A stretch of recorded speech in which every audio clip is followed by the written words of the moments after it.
Chapter 10. Hitherto, I have recorded in detail the events of my insignificant existence. To the first 10 years of my life, I have given almost as many chapters. But this is not to be a regular autobiography. I am only bound to invoke memory, where I know her responses will possess some degree of interest. Therefore, I now pass a space of 8 years almost in silence. A few lines only are necessary to keep up the links of connection. When the typhus fever had fulfilled its mission of devastation at Lode, it gradually disappeared from thence, but not till its virulence and the number of its victims had drawn public attention on the school. Inquiry was made into the origin of the scourge, and by degrees, various facts came out which excited public indignation in a high degree. The unhealthy nature of the site, the quantity and quality of the children's food, the brackish, fetid water used in its preparation, the pupils' wretched clothing and accommodations, all these things were discovered, and the discovery produced a result mortifying to Mr. Brocklehurst, but beneficial to the institution. Several wealthy and benevolent individuals in the county subscribed largely for the erection of a more convenient building in a better situation. New regulations were made, improvements in diet and clothing introduced. The funds of the school were entrusted to the management of a committee. Mr. Brocklehurst, who, from his wealth and family connections, could not be overlooked, still retained the post of treasurer. But he was aided in the discharge of his duties by gentlemen of rather more enlarged and sympathizing minds. His office of inspector, too, was shared by those who knew how to combine reason with strictness, comfort with economy, compassion with uprightness. The school, thus improved, became in time a truly useful and noble institution. I remained an inmate of its walls, after its regeneration, for 8 years, 6 as pupil and 2 as teacher, and in both capacities I bear my testimony to its value and importance. During these 8 years my life was uniform, but not unhappy, because it was not inactive. I had the means of an excellent education placed within my reach, a fondness for some of my studies, and a desire to excel in all, together with a great delight in pleasing my teachers, especially such as I loved, urged me on. I availed myself fully of the advantages offered me. In time, I rose to be the first girl of the first class. Then I was invested with the office of teacher, which I discharged with zeal for 2 years, but at the end of that time I altered. Miss Temple, through all changes, had thus far continued superintendent of the seminary. To her instruction I owed the best part of my acquirements. Her friendship and society had been my continual solace. She had stood me in the stead of mother, governess, and latterly companion. At this period she married, removed with her husband, a clergyman, an excellent man, almost worthy of such a wife, to a distant county, and consequently was lost to me. From the day she left I was no longer the same. With her was gone every settled feeling, every association that had made Lode in some degree a home to me. I had imbibed from her something of her nature and much of her habits, more harmonious thoughts. What seemed better regulated feelings had become the inmates of my mind. I had given in allegiance to duty and order. I was quiet. I believed I was content. To the eyes of others, usually even to my own, I appeared a disciplined and subdued character. But destiny, in the shape of the Rev. Mr. Nasmyth, came between me and Miss Temple. I saw her in her traveling dress step into a post-chaise shortly after the marriage ceremony. I watched the chaise mount the hill and disappear beyond its brow, and then retired to my own room, and there spent in solitude the greatest part of the half-holiday granted in honor of the occasion. I walked about the chamber most of the time. I imagined myself only to be regretting my loss and thinking how to repair it. But when my reflections were concluded, and I looked up and found that the afternoon was gone, and evening far advanced, another discovery dawned on me, namely, that in the interval I had undergone a transforming process. That my mind had put off all it had borrowed of Miss Temple, or rather that she had taken with her the serene atmosphere I had been breathing in her vicinity, and that now I was left in my natural element and beginning to feel the stirring of old emotions. It did not seem as if a prop were withdrawn, but rather as if a motive were gone. It was not the power to be tranquil which had failed me, but the reason for tranquility was no more. My world had for some years been in Lode. My experience had been of its rules and systems. Now I remembered that the real world was wide, and that a varied field of hopes and fears, of sensations and excitements, awaited those who had courage to go forth into its expanse, to seek real knowledge of life amidst its perils. I went to my window, opened it, and looked out. There were the two wings of the building, there was the garden, there were the skirts of Lode, there was the hilly horizon. My eye passed all other objects to rest on those most remote, the blue peaks. It was those I longed to surmount. All within their boundary of rock and heath seemed prison ground, exile limits. I traced the white road winding round the base of one mountain and vanishing in a gorge between two. How I longed to follow it farther. I recalled the time when I had traveled that very road in a coach. I remembered descending that hill at twilight. An age seemed to have elapsed since the day which brought me first to Lode, and I had never quitted it since. My vacations had all been spent at school. Mrs. Reed had never sent for me to Gateshead. Neither she nor any of her family had ever been to visit me. I had had no communication by letter or message with the outer world. School rules, school duties, school habits and notions and voices and faces and phrases and costumes and preferences and antipathies. Such was what I knew of existence. And now I felt that it was not enough. I tired of the routine of 8 years in one afternoon. I desired liberty. For liberty, I gasped. For liberty, I uttered a prayer. It seemed scattered on the wind then faintly blowing. I abandoned it and framed a humbler supplication. For change, stimulus. That petition, too, seemed swept off into vague space. Then, I cried, half desperate, grant me at least a new servitude. Here a bell, ringing the hour of supper, called me downstairs. I was not free to resume the interrupted chain of my reflections till bedtime. Even then, a teacher who occupied the same room with me kept me from the subject to which I longed to recur by a prolonged effusion of small talk. How I wished sleep would silence her. It seemed as if. Could I but go back to the idea which had last entered my mind as I stood at the window, some inventive suggestion would rise for my relief. Miss Gryce snored at last. She was a heavy Welshwoman. Until now, her habitual nasal strains had never been regarded by me in any other light than as a nuisance. Tonight I hailed the first deep notes with satisfaction. I was debarrassed of interruption. My half-effaced thought instantly revived. A new servitude. There is something in that, I soliloquized mentally, be it understood. I did not talk aloud. I know there is because it does not sound too sweet. It is not like such words as liberty, excitement, enjoyment, delightful sounds truly, but no more than sounds for me, and so hollow and fleeting that it is mere waste of time to listen to them. But servitude, that must be matter of fact. Anyone may serve. I have served here 8 years. Now all I want is to serve elsewhere. Can I not get so much of my own will? Is not the thing feasible? Yes, yes. The end is not so difficult, if I had only a brain active enough to ferret out the means of attaining it. I sat up in bed by way of arousing this said brain. It was a chilly night. I covered my shoulders with a shawl, and then I proceeded to think again with all my might. What do I want? A new place in a new house, amongst new faces, under new circumstances. I want this because it is of no use wanting anything better. How do people do to get a new place? They apply to friends, I suppose. I have no friends.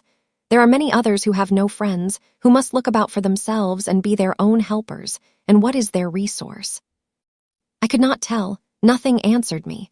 I then ordered my brain to find a response, and quickly. It worked and worked faster. I felt the pulses throb in my head and temples, but for nearly an hour it worked in chaos, and no result came of its efforts. Feverish with vain labor, I got up and took a turn in the room, undrew the curtain, noted a star or two, shivered with cold, and again crept to bed. A kind fairy, in my absence, had surely dropped the required suggestion on my pillow, for as I lay down, it came quietly and naturally to my mind. Those who want situations advertise. You must advertise in the Shire Herald. How? I know nothing about advertising. Replies rose smooth and prompt now. You must enclose the advertisement and the money to pay for it under a cover directed to the editor of the Herald. You must put it, the first opportunity you have, into the post at Loughton. Answers must be addressed to J.E. at the post office there. You can go and inquire in about a week after you send your letter, if any are come, and act accordingly. This scheme I went over twice, thrice. It was then digested in my mind. I had it in a clear, practical form. I felt satisfied and fell asleep. With earliest day, I was up. I had my advertisement written, enclosed, and directed before the bell rang to rouse the school. It ran thus: a young lady accustomed to tuition, had I not been a teacher 2 years, is desirous of meeting with a situation in a private family where the children are under 14. I thought that as I was barely 18, it would not do to undertake the guidance of pupils nearer my own age. She is qualified to teach the usual branches of a good English education, together with French, drawing, and music. In those days, reader, this now narrow catalogue of accomplishments would have been held tolerably comprehensive. Address: J.E. Post Office, Loughton, Shire. This document remained locked in my drawer all day. After tea, I asked leave of the new superintendent to go to Loughton in order to perform some small commissions for myself and 1 or 2 of my fellow teachers. Permission was readily granted. I went. It was a walk of 2 miles, and the evening was wet, but the days were still long. I visited a shop or 2, slipped the letter into the post office, and came back through heavy rain, with streaming garments but with a relieved heart. The succeeding week seemed long. It came to an end at last, however, like all sublunary things, and once more, towards the close of a pleasant autumn day, I found myself afoot on the road to Loughton. A picturesque track it was, by the way, lying along the side of the beck and through the sweetest curves of the dale. But that day I thought more of the letters, that might or might not be awaiting me at the little burg whither I was bound, than of the charms of lea and water. My ostensible errand on this occasion was to get measured for a pair of shoes, so I discharged that business first, and when it was done, I stepped across the clean and quiet little street from the shoemaker to the post office. It was kept by an old dame who wore horn spectacles on her nose and black mittens on her hands. "Are there any letters for J.E.?" I asked. She peered at me over her spectacles, and then she opened a drawer and fumbled among its contents for a long time, so long that my hopes began to falter. At last, having held a document before her glasses for nearly 5 minutes, she presented it across the counter, accompanying the act by another inquisitive and mistrustful glance. It was for J.E. "Is there only one?" I demanded. "There are no more," said she, and I put it in my pocket and turned my face homeward. I could not open it then. Rules obliged me to be back by 8, and it was already 7:30. Various duties awaited me on my arrival. I had to sit with the girls during their hour of study. Then it was my turn to read prayers, to see them to bed. Afterwards, I supped with the other teachers. Even when we finally retired for the night, the inevitable Miss Gryce was still my companion. We had only a short end of candle in our candlestick, and I dreaded lest she should talk till it was all burnt out. Fortunately, however, the heavy supper she had eaten produced a soporific effect. She was already snoring before I had finished undressing. There still remained an inch of candle. I now took out my letter. The seal was an initial F. I broke it. The contents were brief.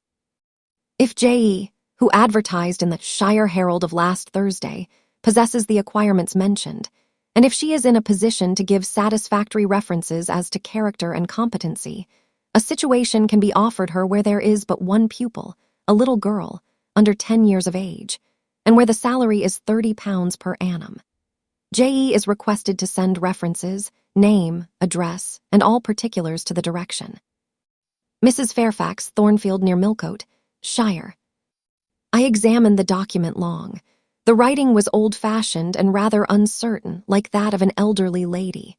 This circumstance was satisfactory. A private fear had haunted me, that in thus acting for myself and by my own guidance, I ran the risk of getting into some scrape, and above all things, I wished the result of my endeavors to be respectable, proper, en règle. I now felt that an elderly lady was no bad ingredient in the business I had on hand. Mrs. Fairfax, I saw her in a black gown and widow's cap, frigid perhaps, but not uncivil, a model of elderly English respectability. Thornfield. That doubtless was the name of her house, a neat, orderly spot, I was sure, though I failed in my efforts to conceive a correct plan of the premises. Millcote, Shire. I brushed up my recollections of the map of England. Yes, I saw it, both the shire and the town. Shire was 70 miles nearer London than the remote county where I now resided. That was a recommendation to me. I longed to go where there was life and movement. Millcote was a large manufacturing town on the banks of the Eyre. A busy place enough, doubtless. So much the better. It would be a complete change at least. Not that my fancy was much captivated by the idea of long chimneys and clouds of smoke. But, I argued, Thornfield will, probably, be a good way from the town. Here the socket of the candle dropped, and the wick went out. Next day new steps were to be taken.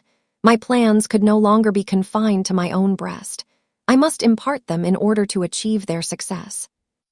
Having sought and obtained an audience of the superintendent during the noontide recreation, I told her I had a prospect of getting a new situation where the salary would be double what I now received.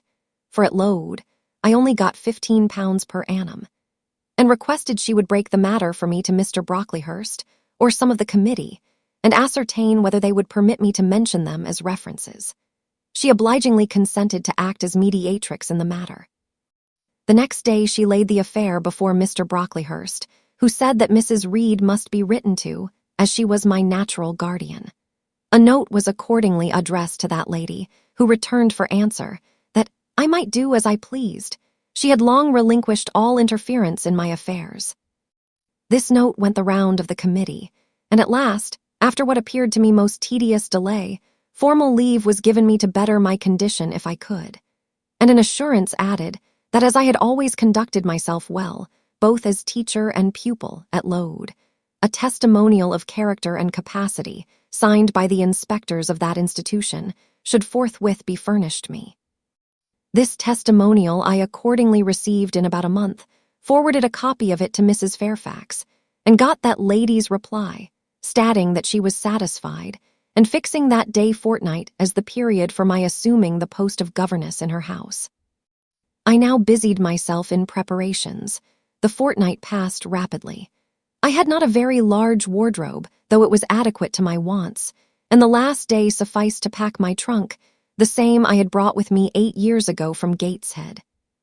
The box was corded, the card nailed on. In half an hour the carrier was to call for it to take it to Loughton, whither I myself was to repair at an early hour the next morning to meet the coach.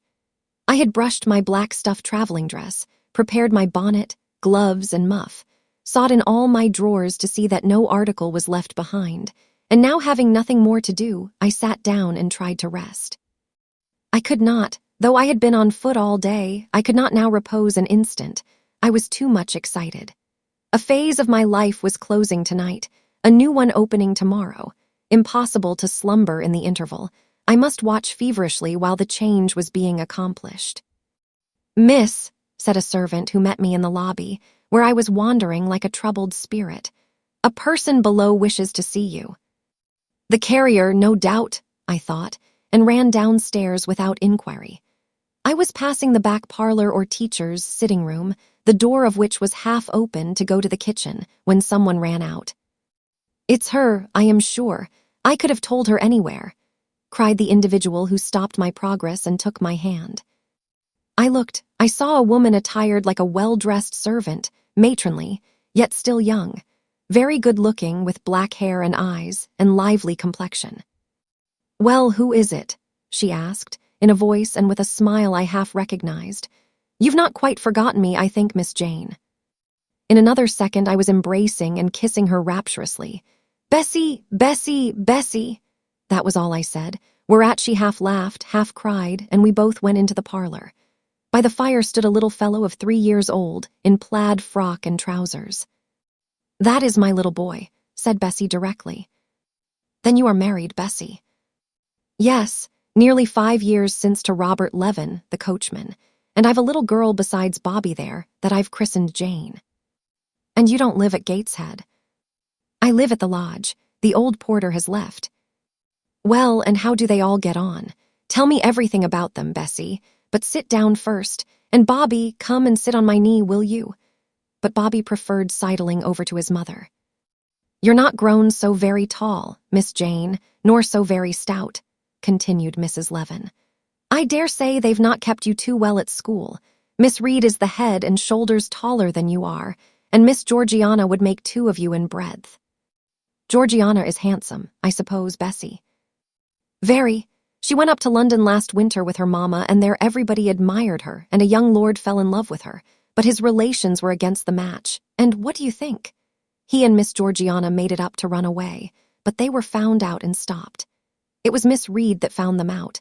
I believe she was envious, and now she and her sister lead a cat and dog life together. They are always quarreling. Well, and what of John Reed? Oh, he is not doing so well as his mama could wish. He went to college, and he got plucked, I think they call it. And then his uncles wanted him to be a barrister and study the law.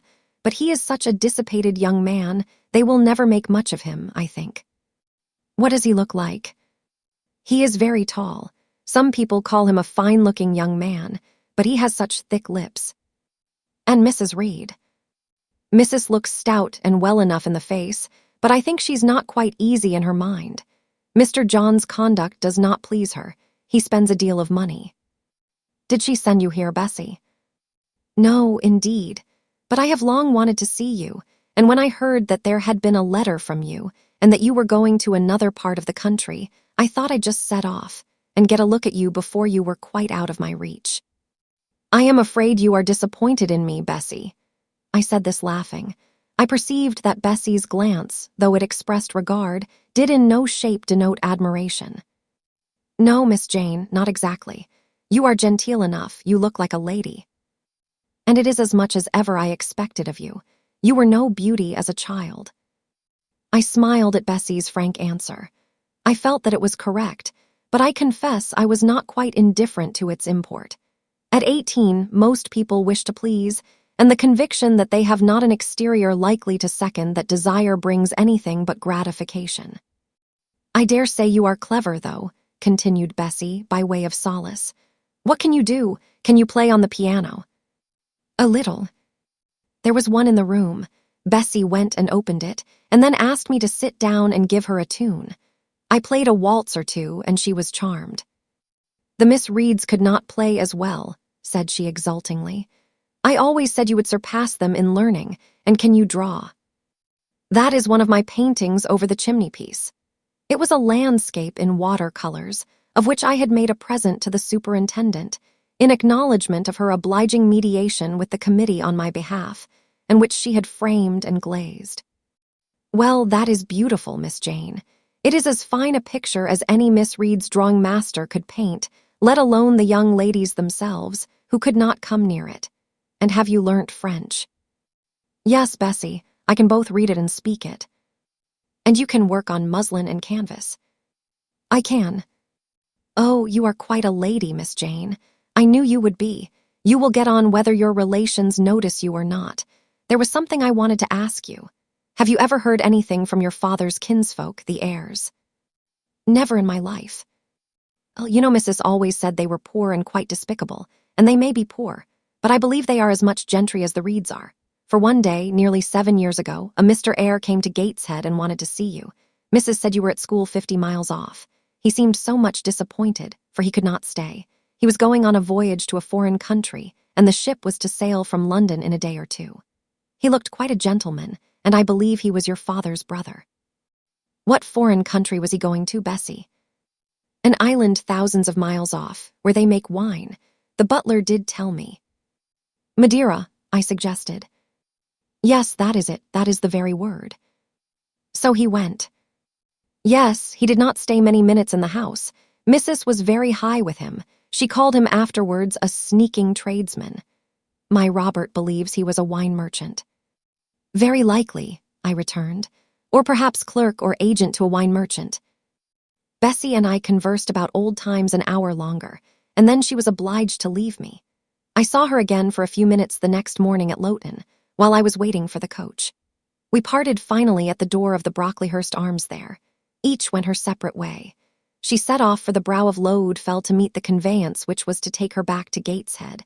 I mounted the vehicle which was to bear me to new duties and a new life in the unknown environs of Millcote.